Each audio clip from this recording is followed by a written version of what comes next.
Hola, ahora hablemos sobre la Segunda Guerra Mundial. El ataque contra Dieppe fue la operación de fuerzas especiales más grande de ese conflicto.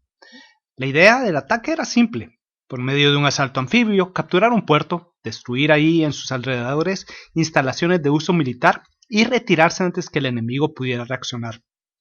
Y como el servicio de inteligencia británico había detectado que la localidad estaba defendida por 3 batallones de infantería alemana, se esperaba que un ataque con 9 batallones de infantería, apoyados por un batallón de tanques y numerosas unidades de apoyo aéreo y naval, serían más que suficientes para triunfar. El asalto lo realizarían 6.000 soldados canadienses y británicos, quienes se lanzarían contra una playa defendida por 2.000 alemanes. Para 1942, a mediados de la Segunda Guerra Mundial, esa operación era necesaria para probar el equipo, las técnicas y las tácticas de asalto anfibio. Como un ejemplo, sería el primer desembarco en la historia militar de tanques en una playa defendida. La primera ronda de desembarcos la efectuarían 4 batallones. Ese ataque se efectuaría a las 4:50 am, en los últimos minutos de oscuridad de la madrugada del día 19 de abril de 1942. Y lo harían a esa hora para tener el elemento sorpresa, en particular para obstruir la visión de los artilleros alemanes que manejaban 2 peligrosas baterías que estaban ubicadas en los flancos de Dieppe. 30 minutos más tarde, a las 5:20 am, otros 2 batallones de infantería efectuarían el ataque contra la misma ciudad. Y como ese ataque se efectuaría a plena luz del día y con los alemanes ya en sus puestos, los infantes serían apoyados por el fuego de artillería naval y por escuadrones de cazabombarderos, y además se desembarcaría con ellos a un batallón de tanques, y así, con el éxito de ese ataque, más el éxito de los otros ataques, los aliados esperaban capturar la localidad sin problema alguno. El día convenido se efectuó la operación, y a las 4:50 am los primeros batallones se lanzaron contra el continente.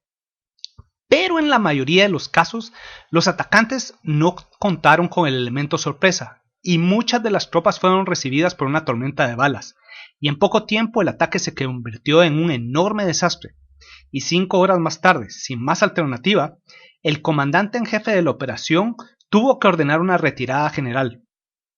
Pero para ese preciso momento la mayor parte de las tropas desembarcadas se encontraban atrapadas en las playas, e incapaces de replegarse hacia sus lanchas, la mayoría de atacantes tuvo que rendirse.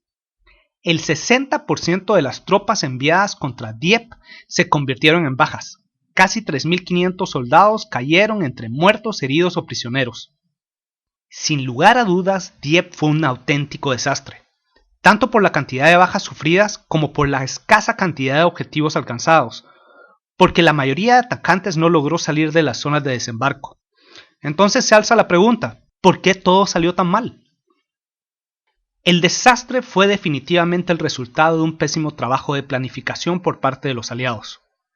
Los errores fueron múltiples y se acumularon unos sobre los otros. Por ejemplo, la falta de reconocimiento adecuado causó que numerosas unidades fueran desembarcadas ante puntos fuertes alemanes y ahí sufrieron una enorme cantidad de bajas. Pero de todos los errores, el mayor que he logrado identificar es que los atacantes no trajeron consigo a una adecuada fuerza de cobertura.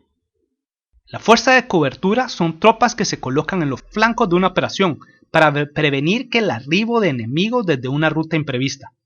Así, de haber realizado una buena planificación, los aliados deberían de haber tenido algunas unidades navales en los flancos de la operación, y el establecimiento de esa fuerza habría sido relevante, porque en la madrugada del día del ataque, a la 1:27 am, el servicio de inteligencia británico descubrió que un pequeño convoy alemán se dirigía hacia Dieppe.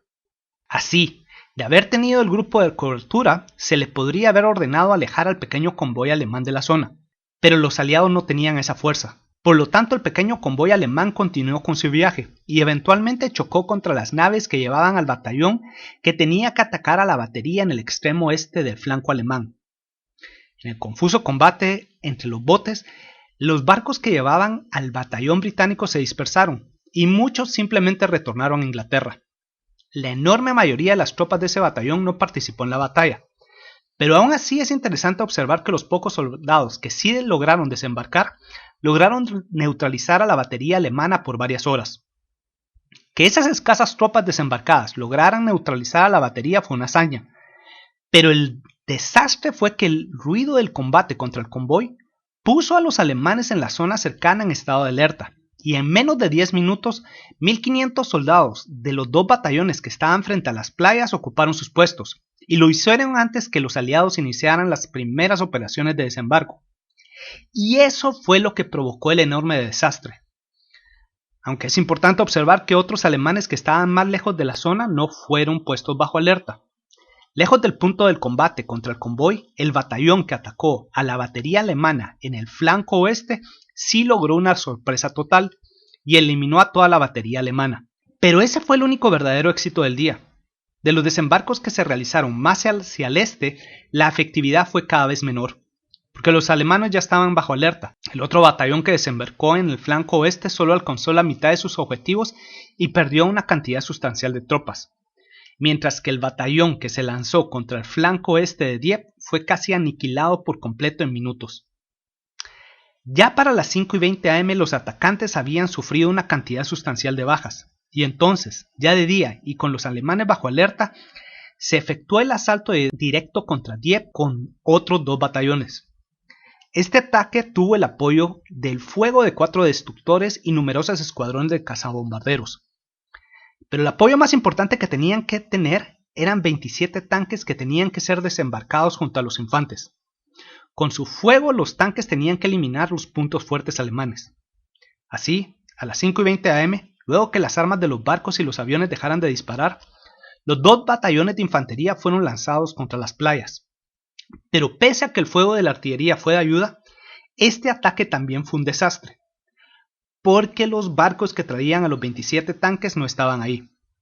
Simplemente a las tripulaciones de las naves que llevaban a los tanques no se les entrenó adecuadamente, y arribaron al punto de reunión con 15 minutos de retraso, y así, cuando los 2 batallones de infantería se lanzaron al asalto no tuvieron apoyo blindado, y aunque los infantes lograron llegar hasta las afueras de Dieppe, en el proceso fueron terriblemente diezmados. Las bajas ya eran sustanciales, y cuando los tanques finalmente fueron desembarcados, varios de estos quedaron atascados en las playas, porque tampoco se había realizado un estudio adecuado del terreno. Aún así, de 13 a 15 tanques lograron salir de las playas y entraron a la ciudad, pero allí, sin el apoyo de la diezmada infantería, los tanques fueron simplemente eliminados por las tropas alemanas en el combate urbano.